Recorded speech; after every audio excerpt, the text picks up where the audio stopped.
This mango pie is so easy to make, so crunchy on the outside, and the sweet caramelized mango is so good. You should try them. Start by peeling the mango and cutting them into cubes. Place the chopped mangoes in the pan. Add a half cup of white granulated sugar or brown sugar, both will work. Then we will also add a teaspoon of cinnamon powder. Stir continually and cook on medium-low heat until the sugar is caramelized. Then we're going to add a tablespoon of cornstarch, diluted in 2 tablespoons of water, and stir continually until the sauce is thick enough. When it's done, place them in a bowl.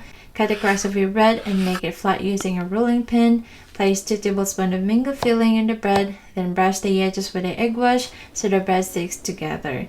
Fold it in half and press it down, then gently seal the edges with a fork. Coat them in an egg and breadcrumbs. Then we're going to fry them on medium heat until they're golden brown on both sides. When they're done, remove the mango pie from the heat and serve it into a plate. Follow for more recipes!